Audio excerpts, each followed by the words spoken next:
Thank you very much, my good friend Mark, for the warm introduction. Good afternoon, bonjour, bon dia, assalamu alaikum, akwaba, as they say in Ghana and also in Cote d'Ivoire. Now, I am mindful. I'm standing between yourself and your food security, which is your lunch. And we'll make sure that our conversation is as lively, as dynamic, as solution-focused, because we know the problems. The question is, what are we going to do about it? Now, first thing first, happy 30th anniversary to AfreximBank.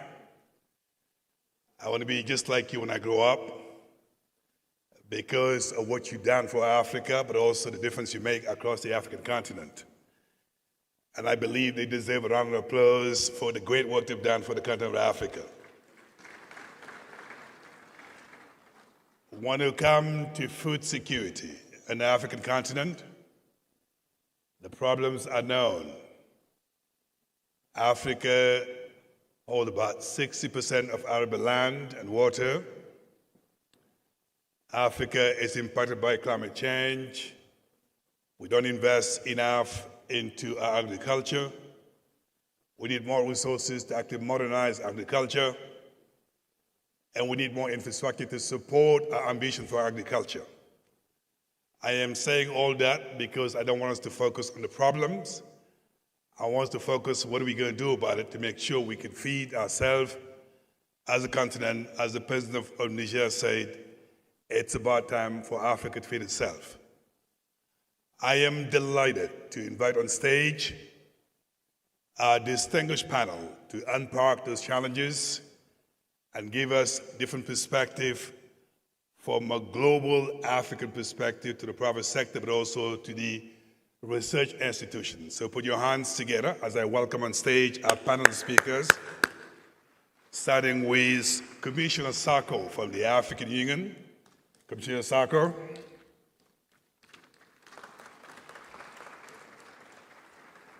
My dear sister, Oliranti from Doherty from the AfreximBank. Oliranti, join us. Give a round of applause.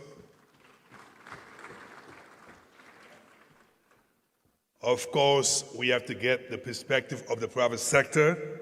So Hardy, come on stage and give us a perspective from Econet. And last but not least, given the productivity gap we have in the continent, obviously we have to get my good friend Yemi to come on stage and give us a perspective of research and development. Yemi, all right, join us. So it is only in order to start this conversation by asking Her Excellency Ambassador Josefa to not only set the scene of our conversation, but go beyond just the problem and tell us what our continental organization, African Union, is actually doing to be part of the solution for food security. Ambassador Josefa, over to you. Thank you. Thank you, moderator, for giving me the floor, my dear brother. I stand on the existing protocol, but let me acknowledge the presence of former presidents, head of state from Nigeria, former prime minister from Ethiopia. And let me also recognize the presence of honorable ministers present here. Dear colleague, I can see my brother, colleague Muchanga, colleague from Outer Nepad, and I'm also very happy to see my professor, Professor Wale Shoinka, that taught me this English I'm speaking in the University of Ife. Professor, you are welcome to join us. You met me, I was a small girl, now I'm a madam. Thank you very much. Before I set the scene on what we're doing in terms of really feeding the Africans, or feed Africa, like my brother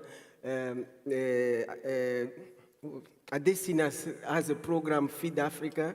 Let me first of all take this opportunity to congratulate AfreximBank for its anniversary, 30 years. 30 years for an institution is stability. I remember my previous life when I was in the coffee, I was the Secretary General of the Inter-African Coffee Organization. I met my brother, Orama, although we went to the same university, University of Ife in Nigeria, but we met, you were working in the AfreximBank, and AfreximBank was very supportive in the coffee industry. You supported us a lot in a lot of programs. Thank you, and I believe in AfreximBank, and I've seen a lot of good results. 3 decades of the existence of this organization, today you have become the plank of Africa trade and socio-economic development in general in Africa. So congratulations for this, our continental organization, which we believe that we will continue working. I'm very proud of the exploits that AfreximBank has done under your leadership, my dear brother Ben Orama. You did a lot, and we are really happy that to have our brother that is really leading a very important and strategic bank. I would also like to take this opportunity to thank you for all the support you have been giving to African Union Commission and my department in particular in order to transform agriculture on the continent. So with this, let me start just presenting what African Union is doing. I remember when I was in my previous life in other organization, I was asking, what is the essence of African Union? Is it just peace and security? Me, I'm more on the development page. But when you elected me as a commissioner in 2017, I saw what African Union has been doing from time. In 2003, our head of states and government, they looked at this sector and they decided to create a flagship program, which is the CADEP. Everybody knows about CADEP. Right. And 10 years after CADEP, because CADEP was really to focus on food security and investing in agriculture. So 10 years after, our head of state also came to track progress, and they saw that CADEP, the Maputo Declaration was not really, making a difference. It was not dynamic in terms of progress. So they decided to come out with the Malabo Declaration with 7 core commitments. So to say that in Africa we have a common policy on how to transform agriculture. We have this policy with seven important pillars, and those pillars, if members align it with their national investment plan, I'm sure there will be results. So we've been working, African Union, under this department, we've been working in the concept of CADEP Malabo Declaration. But very little progress has been done. So I think now is the time for us to see what is happening. What is wrong with all, we know the problems, we know the solution. With all these, how do you call it, all these advantages we have comparing to other regions, like everybody is saying we have 60% of uncultivated Arab land, we have the youngest population in the region, we have aquatic resources on the continent. Why are we not really improving? And when I'm saying that, we can look at the CADEP Malabo Declaration through the biannual review report, which is commitment number 7.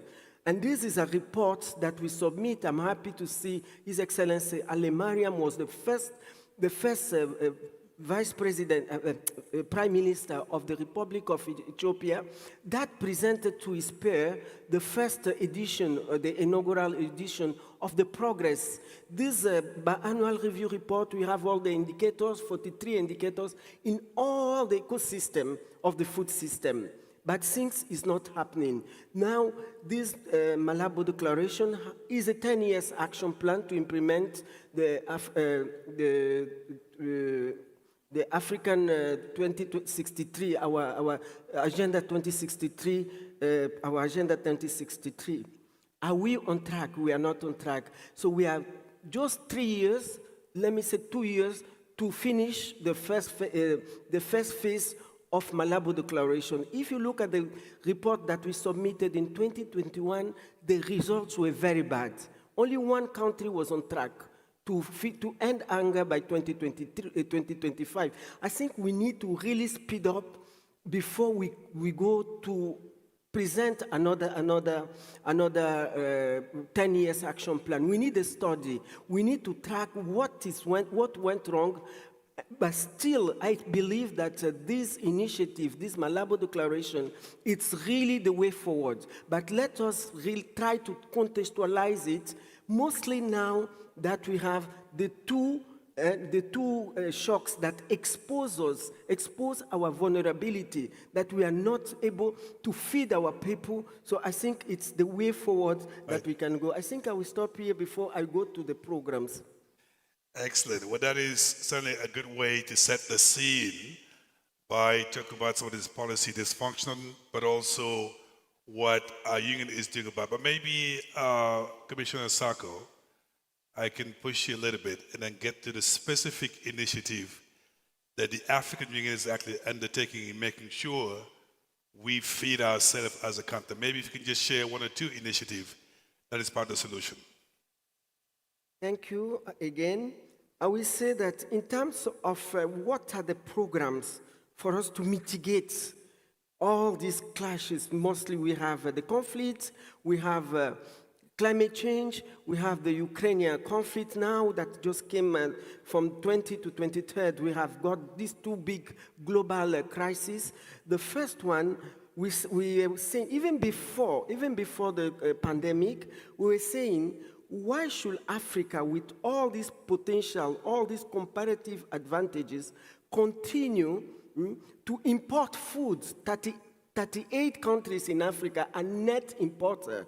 So we came out with an initiative, which is the CAP, the Common African Agro-Park. We say, let us have a food reserve on our continent. We don't have a food reserve. We don't have food sovereignty in Africa. Food sovereignty is no longer a rhetoric. It is a must, it's the way forward. So that's why we came with CAP initiative. And we presented it in our STC, the Specialized Technical Committee, which is a ministerial. We presented it, and our ministers were really buying that initiative. And they asked us to go further on feasibility study. How are we going to implement CAP, the African Common Agro-Park? Because we have the African poles that ADB is working on it. We say, but we want really our food reserve, our food security. Each region, according to the agroecology of each region, you should have an hub of a commodity so that we can have a bread basket.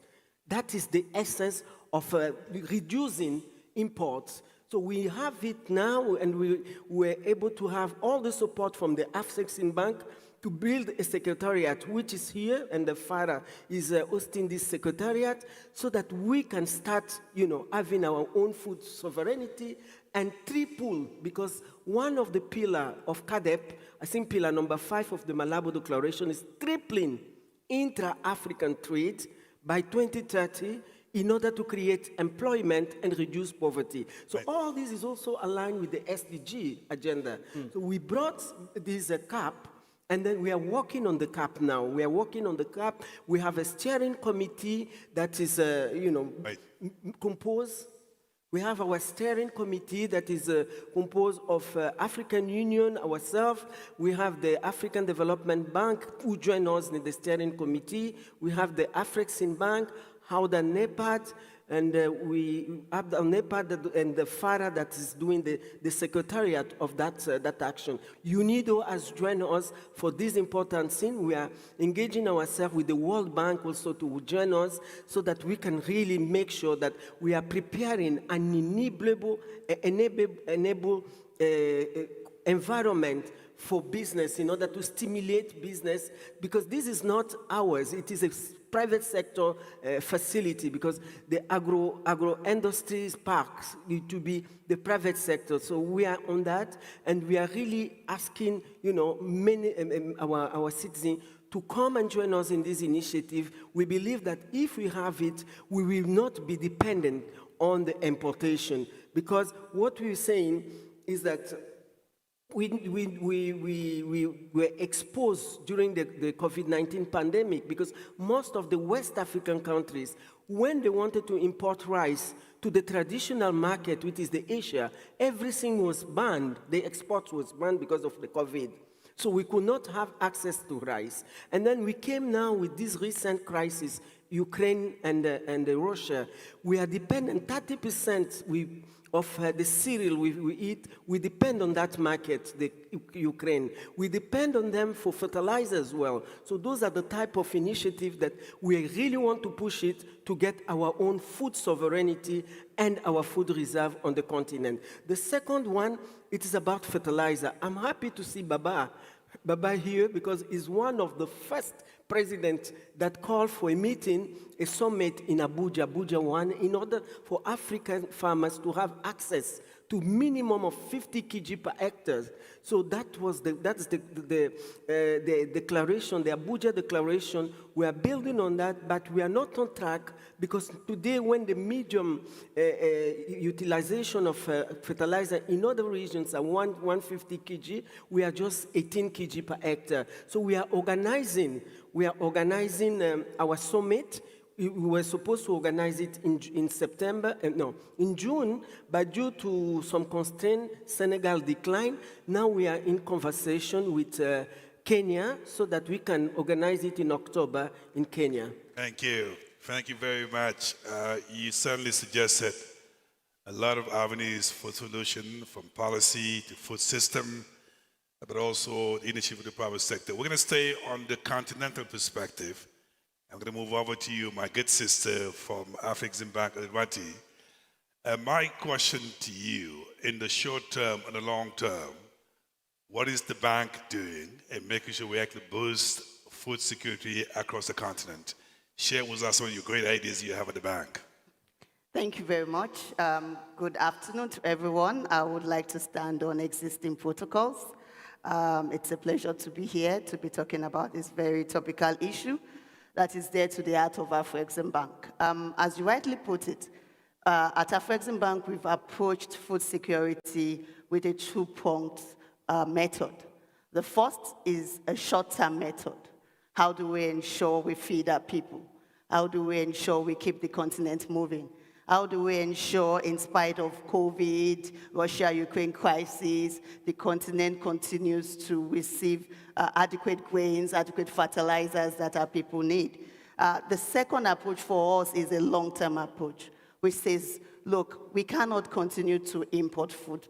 We have enough arable land in the continent to be able to feed ourselves. And so we've put in place measures to support the development of special agro-processing zones, industrial parks. We have an initiative within the bank that supports that. We also have an initiative that supports production of agro-processing goods, the Africa Commodity Program. So I would like to speak to the short-term approach.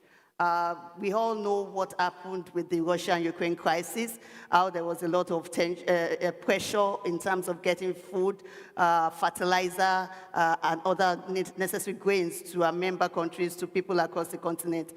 The bank came in partnership with UNECA, the AFCFTA, and the AU, and we created the Africa Trade Exchange Platform, ATEX. The ATEX is a digital tool, a B2B, B2G platform that was initially created to support the implementation of the AFCFTA. However, we repurposed it to be able to meet the needs of our member countries in terms of food security, in terms of access to grains, in terms of access to fertilizers, etc. So basically what the ATEX seeks to do is to pool procurement of required grains, required fertilizer, required food items together and provide our member countries with the ability to be able to access this at better pricing and with also better logistics. So the platform seeks to bring on board food suppliers, it seeks to bring on board logistics providers, it seeks to bring on board financiers like AfreximBank. And I'm glad to let you know that there was a soft launch of the platform in May 2002 under the auspices of His Excellency President Macky Sall in Senegal, and the platform is already operating. The bank has put in place $3 billion to support procurements of food items under it, issuing letters of credit where necessary to our 52 member countries. So this is one of the short-term measures that the bank is deploying. You would note that AfreximBank, we are very pragmatic. We want to solve issues, and we are providing financing where it is needed. So right now, our member countries are able to access the ATEX and are able to procure necessary food items, grains, and fertilizers. And apart from that, like I mentioned to you, we know that we need to capacitate. We need to be able to show up our ability to produce and trade in terms of food items across the continent. And we have various initiatives that support this. We have the Industrial Parks and Special Processing Zone initiatives, and that initiative seeks to support the development of industrial parks, export processing zone, agro parks across the continent. And to date, the bank has deployed about $700 million to support the development of these zones. I can give you examples of some of the agro processing zones we've developed. We have the agro processing zone in Benin Republic that focuses on cashew, soy processing. We have in Togo, also focusing on cotton, soy, and we have in Gabon. And up to date, we have pipeline projects of about $2 billion across the continent, in Nigeria, in Chad, producing meat. And one of the good things that we've realized is, indeed, if we keep on this track, we can and we will feed ourselves. And another thing that has come out of us financing the development of these industrial parks is we are currently working on an initiative to develop what we call the Africa Trade Hub, where we can pool products produced in an industrial park and, be able to give it to other regions. So there will be cross-sell of products across the various industrial parks. So for example, an industrial park in Chad producing meat can supply this meat product to North Africa, while also the industrial park in Gabon producing plywood can give its plywood to the industrial parks in Egypt or elsewhere producing furniture, as well as industrial parks in Benin can supply cotton to the parks in Ethiopia that are doing the textile products. So it's a grand vision and a grand scheme, and we believe with these interventions, we will be able to feed ourselves in the long run. Thank you. Excellent. I like what I'm hearing so far. Extremely pragmatic, action-oriented, very specific what needs to be done. And at the end of the conversation, I'll ask you, how do we move forward to make sure that these great ideas become reality? So that puts the pressure on the private sector. Hardy from the private sector. You heard the content organization, you heard AfreximBank, very specific initiative. And what are you doing to be part of the solution so that the private sector sees all these opportunities and help it innovate so we can feed Africa? Over to you, Hardy.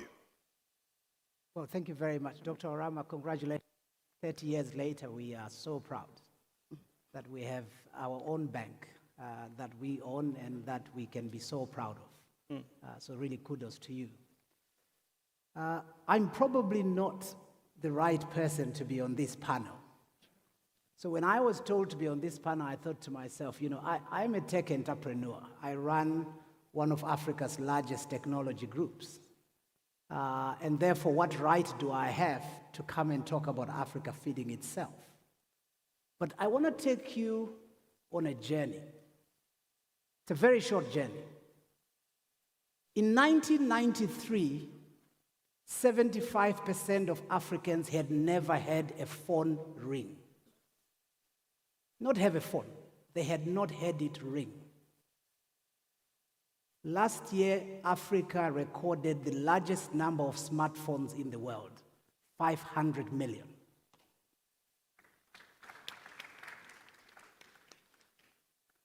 %95 of the mobile money transactions in the world are conducted on the African continent. Just reflect on that for a moment. 95%. That's incredible. We have built 110,000 kilometers of fiber from Cape Town to Cairo, across Africa, in some of the most inhospitable terrains. So as an entrepreneur, you can't convince me that Africa cannot feed itself. Mm-hmm.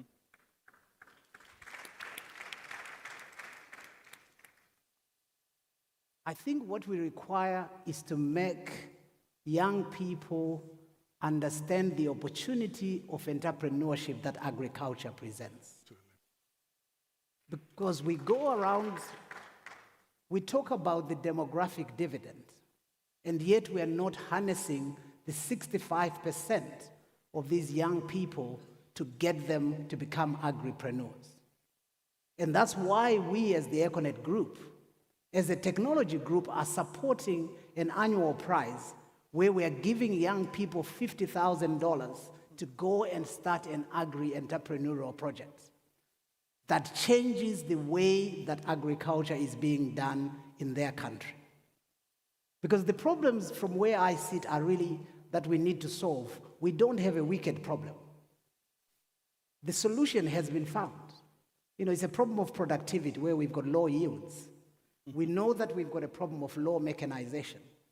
We know that we've got a problem of post-harvest loss. Okay? These are not wicked problems.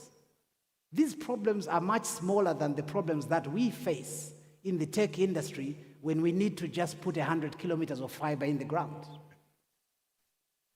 We've just finished building perhaps the most difficult fiber cable project that you can imagine, from Goma in eastern Congo through the Congo forest to the west coast of the DRC. It's almost 4,000 kilometers, employing more than 5,000 young people along the way.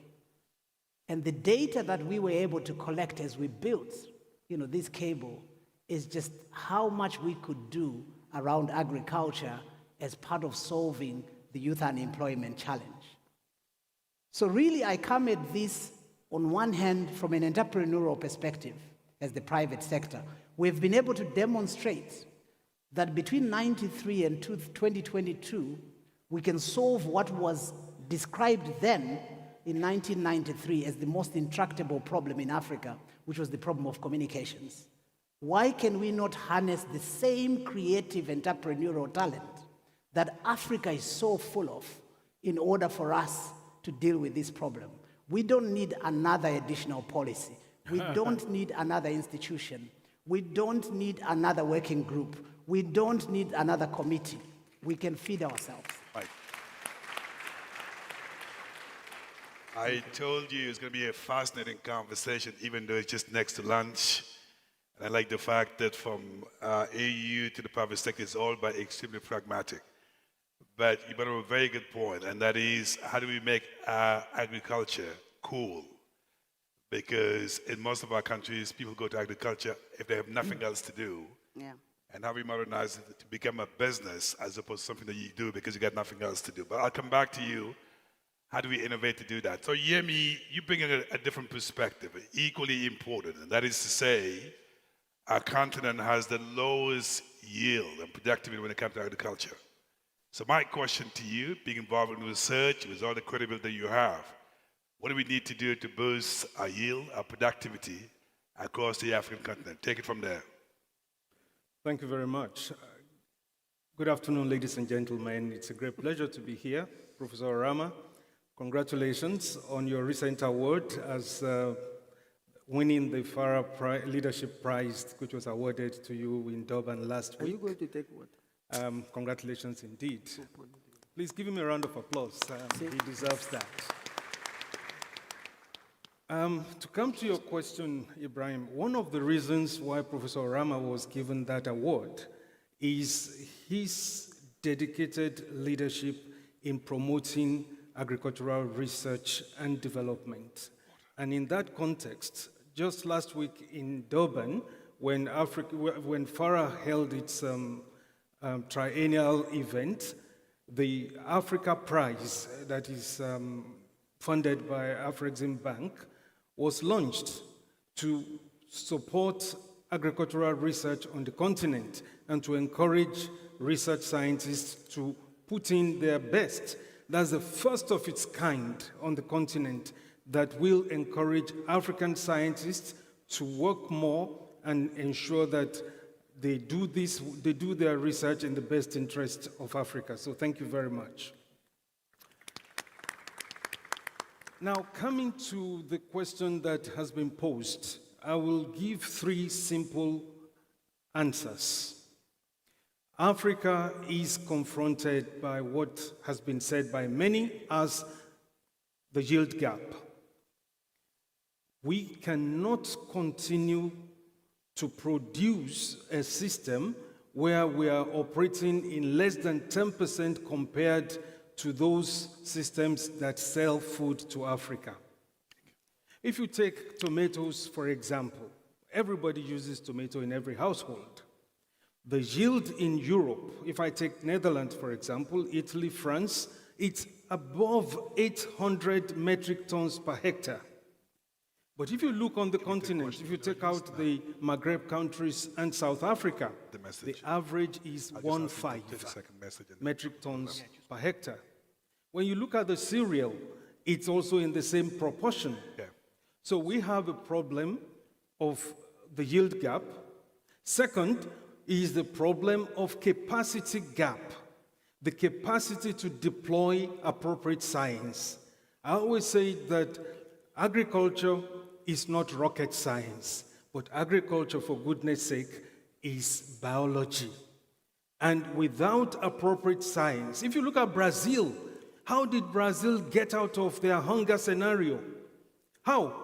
In 50 years of consistent intentional approach, Brazil transitioned from a net importing country into a net exporting country. The way I compare it, Brazil, a country of 220 million, Nigeria, a country of 230 million. Brazil, 6% of the population in agriculture, Nigeria, 70% of population in agriculture. Brazil is exporting with 6% in that population, Nigeria with 70% is importing. Something is not adding up. Something is not adding up. And finally, the third axis is the post-harvest technology gap. Our post-harvest loss is just not it. We lose anything between 40 and 60% of what is produced. And I always say that if we plug that hole alone, more than half of the food challenges on the continent will be addressed. So if we can deal with the issues of appropriate technology to bridge the yield gap, the capacities of Africans to develop homegrown technologies and deploy science for African technologies, because what we do at the moment is we have outsourced our technologies, which also means we've transferred our jobs to other countries. Right. So this is a scenario where we are. We cannot, on one hand, say that we have youth unemployment, and on the other hand, we are importing food. It doesn't add up. So this is, again, a scenario that leads Africa into what I call the palliative measure of addressing food security. And the moment you get into that scenario, we are paying over $50 billion to maintain that palliation. That is money that we could have used to develop ourselves. So we are not doing things the right way. I'll stop there for now. Thank you. Excellent. I did warn you there was that I am actually standing between yourself and your food security. So we're going to wrap up this conversation. And yet, Remy, I'm going to turn over to each of you in 30 seconds.